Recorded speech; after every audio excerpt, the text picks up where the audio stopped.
1984. Para alguns, apenas um número. Para outros, o melhor ano de suas vidas. Mas para mim, é o melhor livro de ficção científica já escrito. E hoje nós vamos falar como esse livro aqui mudou a história da ficção científica para sempre.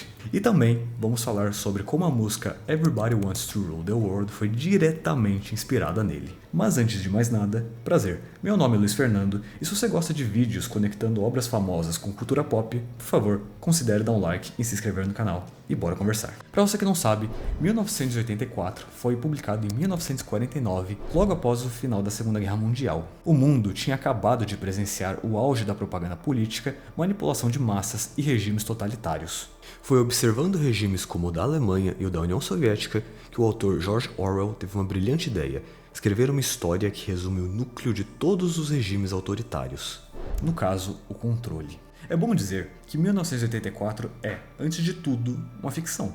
Logo, não retrata uma história real. Além disso, ele se enquadra no subgênero da distopia, que abriga outros títulos famosos como Fahrenheit 451, Jogos Vorazes e Divergente. E para simplificar, além de ser meu subgênero preferido, distopias nada mais são do que sociedades disfuncionais. Muitas das vezes parecidas com o nosso mundo, mas geralmente com alguma regra que muda completamente o comportamento das pessoas naquela sociedade. Mas na verdade esse livro ele não criou a distopia como muitos pensam.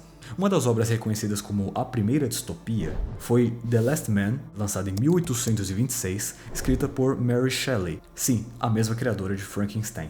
Além disso, para criar 1984, George Orwell também se inspirou em obras como Nós e também O Admirável Mundo Novo. Mas foi o Orwell que transformou a distopia como nós conhecemos ela hoje. Ele criou conceitos que ficaram bem populares nos últimos anos, como por exemplo Novilíngua, o Ministério da Verdade e, é claro, O Grande Irmão. Sinceramente, eu conheço poucos livros que transformaram a cultura da sua época e influenciaram dezenas ou até centenas de obras para o futuro. E pela sua complexidade e além de uma história muito boa, é por isso que ele é meu livro preferido. Para você que não leu, vou fazer um resumo rápido. A história acompanha Winston Smith, um homem que vive na Oceania, um estado onde tudo é vigiado, absolutamente tudo. Existe uma figura chamada o Grande Irmão, que supostamente observa a todos. Além disso, para desviar a atenção do Grande Irmão, o Estado coloca toda a culpa dos problemas do país em Gonstein, um suposto traidor da pátria. Winston trabalha reescrevendo o passado. Se o partido erra, ele corrige a história. Se o partido mente, a mentira vira a verdade oficial. Ele começa a questionar o sistema, escreve um diário longe das câmeras, se apaixona por uma mulher chamada Julia, e eles tentam fazer o mais simples possível, viver com liberdade e prazer. Mas o sistema os persegue a cada passo fora do lugar. E um pequeno spoiler, o final dessa história não é lá muito feliz. Bom, como eu disse no início do vídeo, eu tenho uma teoria que eu quase não vejo ninguém falando sobre ela. Muitas pessoas conhecem a música 1984 do David Bowie, que é sim uma música muito boa, na verdade. Mas uma música ainda mais famosa, e que eu tenho certeza que você já ouviu, é a Everybody Wants to Rule the World, do Tears for Fears. Cara, é bizarro como ninguém fala disso. Cada verso dessa música é uma referência a esse livro. É sério, se liga. Mesmo enquanto você dorme, vamos te encontrar. No livro, um homem ele é denunciado pelos próprios filhos enquanto ele dormia. Vire-se contra a mãe natureza. A floresta é um dos únicos lugares onde Winston e Julia podem ser livres. Além disso, o partido cria a Liga Antissexo, e seu objetivo é tirar isso da vida delas, tirar algo tão natural para o ser humano. E tem muito mais versos assim. Me ajude a trazer o máximo de liberdade e de prazer. E é exatamente isso que eles querem, liberdade e prazer. Nada dura para sempre. Frase dita pelo Winston para O'Brien, o antagonista da história. Há um quarto onde a luz não vai te encontrar. No livro, existe uma sala chamada Quarto 101, uma sala toda escura, onde ninguém pode te encontrar e que faz você se deparar com seus maiores medos.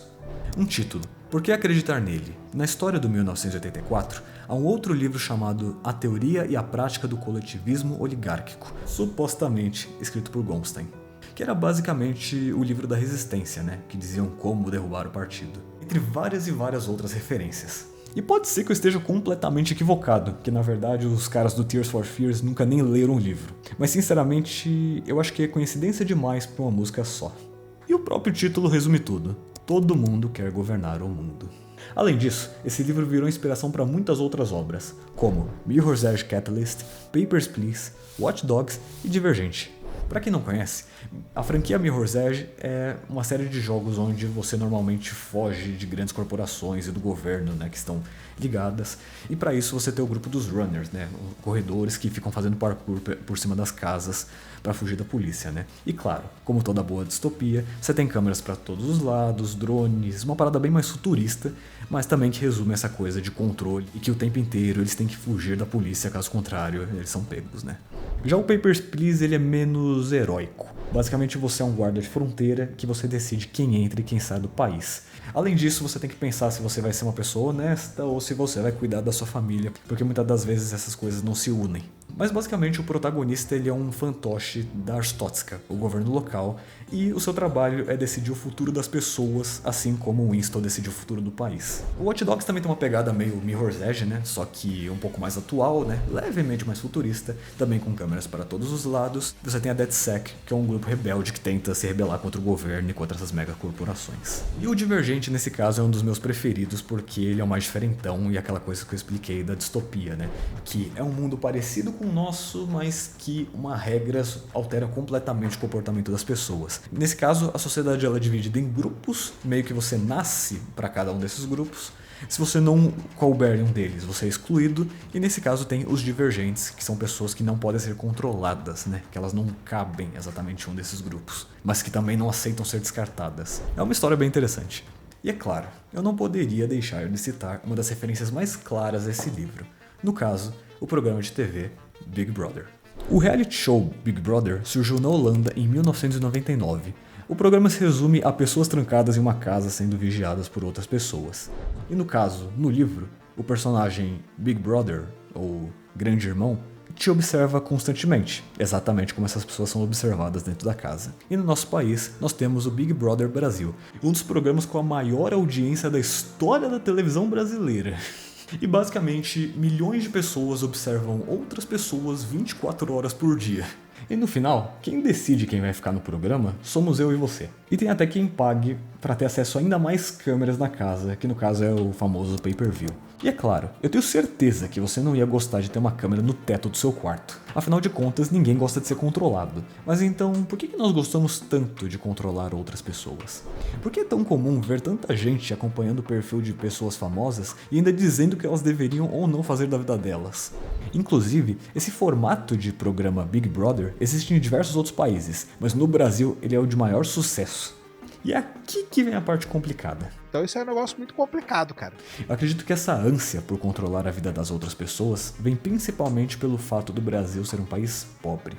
E isso não é de hoje. Há décadas, a cultura da fofoca é algo extremamente comum no Brasil.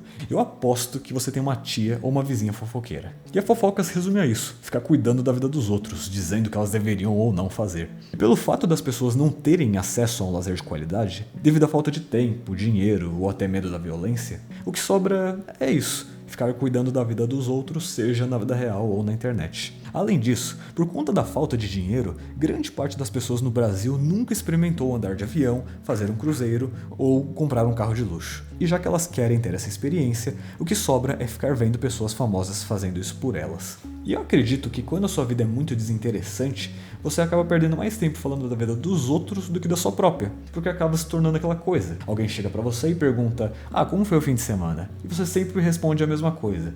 Estava trabalhando, sei lá, fiquei em casa. É sempre a mesma coisa. Então uma coisa mais interessante é acabar falando da pessoa ao seu lado. E sinceramente, eu não julgo essa atitude. Eu tenho certeza que as pessoas fariam coisas mais interessantes, praticariam esportes, fariam cursos, aprenderiam idiomas e tal. Com certeza fariam coisas mais interessantes se tivessem a possibilidade disso. Mas eu achei engraçado isso, como que todo mundo detesta ser controlado, mas adoramos controlar outras pessoas, mesmo que não diretamente, mas falando que elas deveriam ou não fazer. Isso, sinceramente, é pra tudo, desde governos autoritários, chefes abusivos e até pais controladores. E sinceramente, se uma pessoa puder aplicar controle em você, eu tenho certeza que ela vai aplicar. E o mais assustador de 1984 é pensar que, na vida real, não é um sistema que controla a gente, mas na verdade, somos nós mesmos que praticamos o Big Brother uns com os outros. Se você gostou do vídeo, considere dar like, se inscrever e valeu!